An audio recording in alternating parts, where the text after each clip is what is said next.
Well, hey guys, we're back in Greenwood Cemetery in Jackson, Mississippi today to meet the 7th, the 8th, and the 12th governors of the great state of Mississippi. There's a pretty good collection of governors here, and if you're going to do this kind of thing, well, you're going to come to Greenwood. So come along with us, let's go explore. By the way, you're looking at the monument of Mr. Edmund Richardson. He was not a Mississippi governor, but I think the monument is beautiful. This monument was carved in Italy and is the tallest in the cemetery. Well, let's move on to Mississippi's governors. Let's meet Mississippi's 7th governor, Abram Marshall Scott. Don't forget, if you like this kind of content, boop that like button. Abram Scott was born in South Carolina, but was an early settler of Wilkinson County, Mississippi. He helped found the town of Woodville. Being a town's founder, he held a number of local political offices before he was elected to the state senate in 1822. In 1832, he was sworn in as the 7th governor of Mississippi. He served until his death on June the 12th, 1833. He died of cholera during a cholera epidemic in Jackson. Scott County, Mississippi is named in his honor. His grave is one of my favorites of the governors found here in Greenwood because you have such an interesting view of the old, well, not the old Capitol Museum, but the Capitol building of the great state of Mississippi can be seen in the distance. It's a beautiful corner of the cemetery. Let's move on from Mr. Scott's grave and meet the 8th governor of the great state of Mississippi, Charles Lynch. Charles Lynch was the 8th and the 11th governors to serve the great state of Mississippi.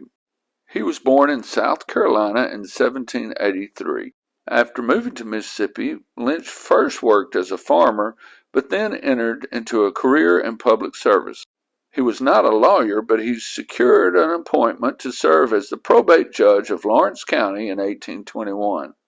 Even though he later became a Whig, he was elected as a Democrat to the Mississippi State Senate in 1827. On June 12, 1833, when Abram Scott died in office, Lynch, who was president of the Senate at the time, assumed the duties of the governorship.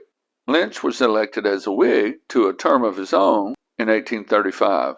During his tenure, plans for the state penitentiary were approved, the Union Bank Bill was sanctioned, 10 new counties were formed, and the Panic of 1837 shattered the state's economy.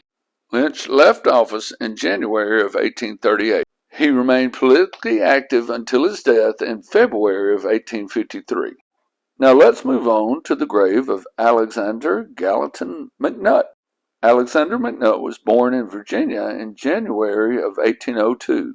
He attended Washington and Lee University and studied law. He later moved to Vicksburg to establish his legal career. He entered politics in 1835 as a Democrat in the Mississippi State Senate. He served as the Senate President in 1837. He was elected governor on November the 6th, 1837.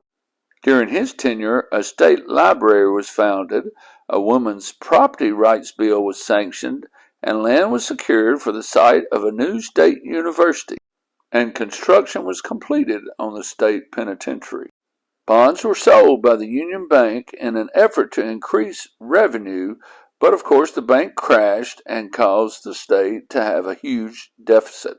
McNutt left office in January of 1842, and in 1847 he ran unsuccessfully for a seat in the U.S. Senate. He was campaigning for a presidential elector position when he passed away on October the 22nd, 1848. I hope you've enjoyed visiting with the 7th, the 8th, and the 12th governors of the state of Mississippi today, and I sure hope you've learned a little something. Thank you.